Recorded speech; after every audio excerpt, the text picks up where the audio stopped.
हल्की सी चमक, रेशम सी नजाकत और हर धागे में इतिहास की सरगुन।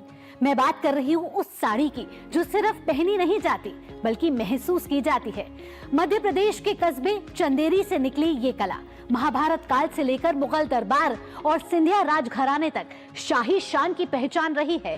पारभासी बनावट, बारीक जरी और हाथों की मेहनत चंदेरी साड़ी को बनाती है बेमिसाल। लेकिन सवाल यह है कि सदियों पुरानी ये विरासत आज भी कैसे जिंदा है? कौन है वो हाथ जो इस जादू को आज तक बुन रहे हैं? इन्हीं सवालों के जवाब ढूंढने निकले हैं कंटेंट क्रिएटर शुभम वर्मा चंदेरी साड़ियों की विरासत की रोमांचक यात्रा पर। कई बार अच्छे सबाब पे आई, कई बार मद्दी हुई। उनके लिए ही हम काम करते हैं और आगे भी उनके लिए ही काम करेंगे। वो धागा इसमें साड़ी बनाने में पाने का काम करता है।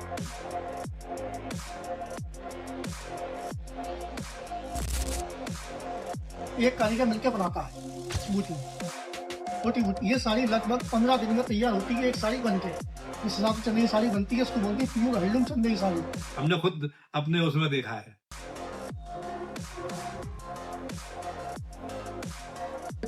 ये जो रेशम होता है सिल्क और सभी तरीके के कारीगर काम करते हैं।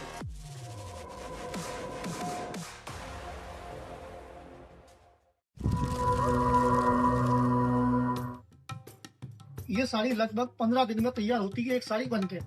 एक कारीगर मिलकर बनाता है। धागों में बुनी हुई तहजीब, करघों पर सजी रिवायत, लिबास में ढली हुई तारीख, रेशम की जुबान में कही गई विरासत। चंदेरी साड़ी एक पहनावा नहीं, वक्त की हथेलियों पर लिखी हुई दास्तान है। 1946 में बुनकर सोसाइटी बनी थी, उसके सदस्य बने थे।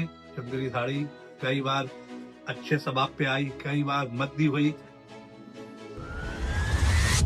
हम लोग इस रेशम की पहले गुंडी बनाते हैं, उस फ्रेम पे उसको सेट करते हैं। सेट करने के बाद एक एक धागा इस टंगी के अंदर लेते हैं। वो उसमें टाइम लगता है धागा लेने में कम से कम 3 दिन। फिर अपन बॉर्डर का डिजाइन सेट करते हैं, बूटी का डिजाइन सेट करते हैं। उसके बाद में फिर अपन हिमल को तैयार करने के बाद ये अपना इस पेटी के अंदर जाएगा।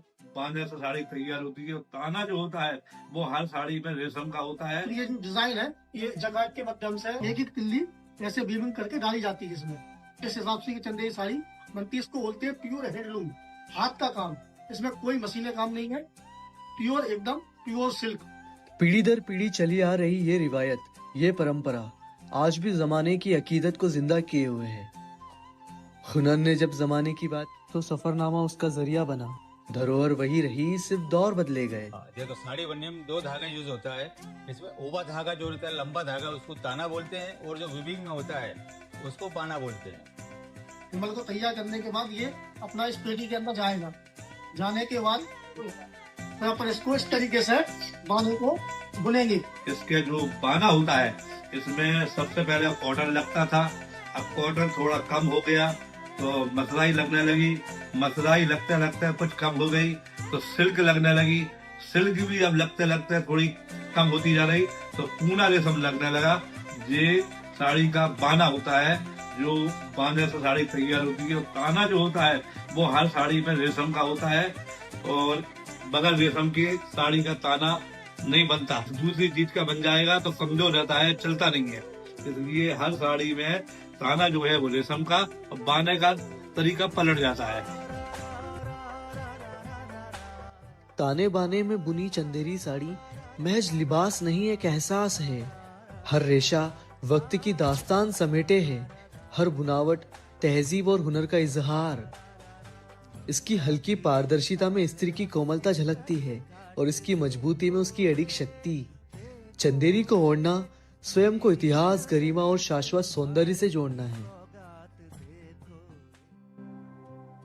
5045 जितने भी लूम हो, लगभग इतने लूम है, इतने कारीगर काम कर रहा है। सभी लोग मिलकर करेंगे। कोई जरी का काम कर रहा है, कोई रेशम का काम कर रहा है और सभी तरीके के कारीगर काम करते हैं और सभी लोग सभी जाति के मिलकर काम करते हैं और एक अकेला चाहे तो काम नहीं कर सकता। हर धागा, हर बुनाई सिर्फ कपड़े को नहीं, सृजन, साधना और अस्तित्व को जोड़ती है।